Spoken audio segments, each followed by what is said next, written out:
Hello everyone, my name is Ashwani Kumar. Today we have discussed work energy power, work done by forces, है ना। देखिए सबसे पहले ये कोई ब्लॉक है, ये ब्लॉक जिसका मास स्मॉल m है ना, इस पे F फोर्स लग रहा है, ठीक है। और थीटा, अगर हम ब्लॉक पे फोर्स लगाएंगे तो ब्लॉक क्या होगा, डिस्प्लेस होगा।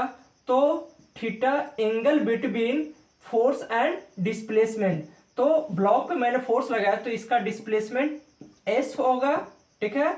और ये ब्लॉक कहीं यहां पे आएगा, ठीक है। तो सबसे पहले वर्क होता क्या है, वर्क क्या होता है, डॉट प्रोडक्ट होता है फोर्स और डिस्प्लेसमेंट का, फोर्स और डिस्प्लेसमेंट का डॉट प्रोडक्ट होता है। यहाँ पे work equal to F dot S, ठीक है। ये वेक्टर फॉर्म में है। यहाँ पे इसको और लिख सकते हैं क्या, मोड एफ एस, एस क्या है, डिस्प्लेसमेंट कॉस थीटा। तो अगर हम वर्क की बात करें तो डॉट प्रोडक्ट है, तो ये क्या हो जाएगा, स्केलर क्वांटिटी है। यानी वर्क तभी संभव होगा जब जब जब उस पर फोर्स और डिस्प्लेसमेंट लगेगा, या ठीक है। एक तरीके से और इसको हम डिफाइन कर सकते हैं कि work is the dot product of force and displacement. अगर यहां पे work force in the direction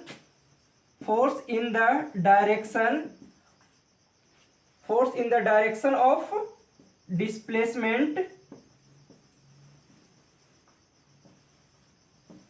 into क्या हो जाएगा, डिस्प्लेस, ठीक है। तो वर्क होने के लिए क्या हो सकता है, force in the direction of displacement into displacement, है ना। फोर्स जो होना चाहिए डिस्प्लेसमेंट के डायरेक्शन में होना चाहिए। ये ब्लॉक का मास m है और इसका डिस्प्लेसमेंट क्या है, s है।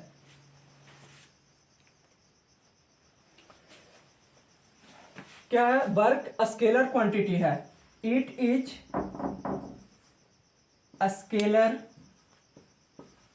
स्केलर क्वांटिटी, ठीक है। अब यहां पे देखिए वर्क है, फोर्स और डिस्प्लेसमेंट का डॉट प्रोडक्ट है, तो डॉट प्रोडक्ट है तो क्या हो जाएगा, स्केलर क्वांटिटी है। इसका एसआई यूनिट की बात करें, एसआई यूनिट ऑफ वर्क क्या हो जाएगा, एसआई यूनिट ऑफ वर्क क्या हो जाएगा, newton metre. SI unit of work क्या हो जाएगा, newton SI unit of work क्या हो जाएगा, न्यूटन मीटर, ठीक है। क्योंकि फोर्स का जो एसआई यूनिट होता है न्यूटन होता है और डिस्प्लेसमेंट का यूनिट मीटर होगा। इसी को क्या लिख सकेंगे, और जूल। न्यूटन मीटर को ही क्या बोलते हैं, जूल बोलते हैं, ठीक है। अगर सीजीएस यूनिट की बात करें, सीजीएस यूनिट ऑफ वर्क क्या होगा, ये डाइन सेंटीमीटर, है ना। क्या हो जाएगा, CGS unit of work dyne और सेंटीमीटर, ठीक है। डाइन सेंटीमीटर को ही हम लोग क्या बोलते हैं, और अर्ग, ERG, क्या, अर्ग बोलते हैं, ठीक है।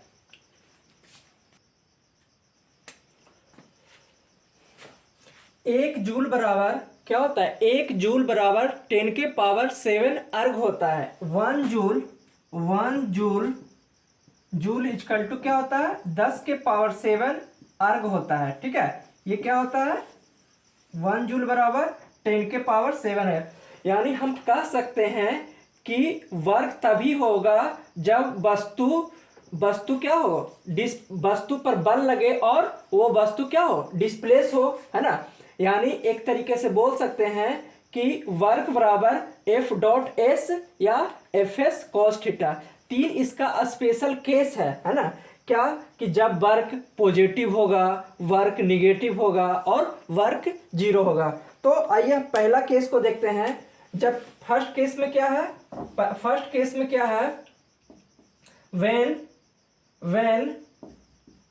थीटा इजकल टू 0 डिग्री, है ना। when theta is equal to 0 degree, यानी इस केस में वर्क क्या होगा, पॉजिटिव होगा।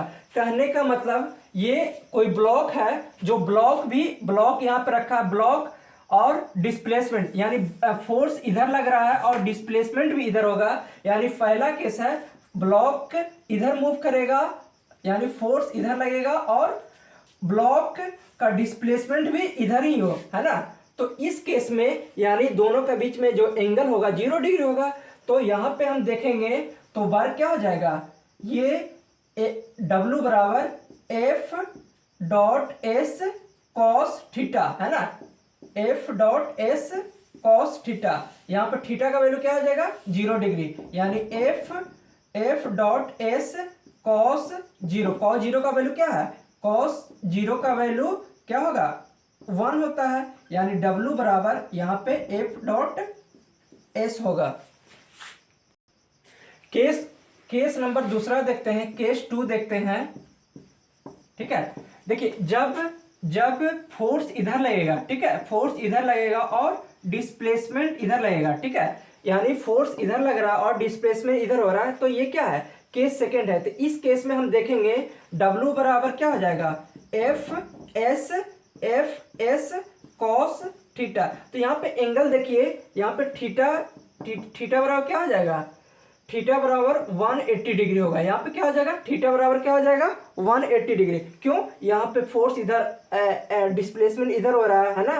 तो एंगल क्या हो जाएगा, 180 डिग्री है। तो यहाँ पर हम लोग रखेंगे एफ डॉट एस कॉस 180। यहाँ पे क्या हो जाएगा, ये जो वर्क हो गया ये क्या हो जाएगा, निगेटिव हो जाएगा, एफ डॉट एस हो जाएगा। ठीक है, तो इस केस में जो वर्क होगा निगेटिव है। जैसे इसका एग्जांपल हम लोग लेते हैं, ये कोई बॉल है, ठीक है, मैंने बॉल को थ्रो किया, ऊपर भी फेंका, ठीक है, कोई बॉल को मैंने ऊपर फेंका, ठीक है, और ये जब बॉल ऊपर फेंकेंगे तो क्या हो जाएगा, यहाँ पे फोर्स जो लगेगा ऊपर की तरफ लगेगा, ठीक है, फोर्स उधर लगेगा, लेकिन बॉल का मास m है और ये ग्रेविटिव जो बॉल का ग्रेविटिव फोर्स लगेगा नीचे की तरफ लगेगा। ठीक है, तो फोर्स उधर लगेगा और ये ग्रेविटी फोर्स ऑफ ग्रेविटी नीचे की तरफ लगेगा। ठीक है, तो इस केस में ये यहाँ पे जो डिस्प्लेसमेंट क्या हो जाएगा, डिस्प्लेसमेंट तो ऊपर हो रहा है, ठीक है, डिस्प्लेसमेंट यहाँ पे ऊपर हो रहा है और फोर्स ग्रेविटी फोर्स नीचे लग रहा है। तो यहाँ पे जो एंगल बन रहा है क्या है, 180 बन रहा है। तो इस केस में जो वर्क हो जाएगा फोर्स इंटू डिस्प्लेसमेंट, यानी माइनस के 1, मतलब कॉस 180 का जो वैल्यू होता है एक -1 होता है, तो यहाँ पे वर्क निगेटिव हो जाएगा।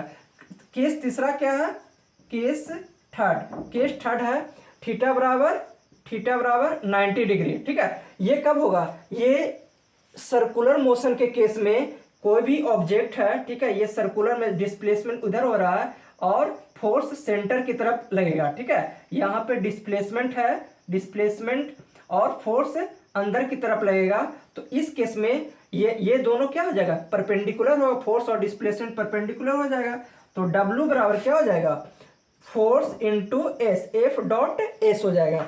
ठीक है, F dot S cos 90 degree. आपको पता है कि कॉस 90 का वैल्यू क्या होता है, तो W यहाँ पे क्या हो जाएगा, एफ एस कॉस 90 का वैल्यू क्या होता है, 0 डिग्री होता है।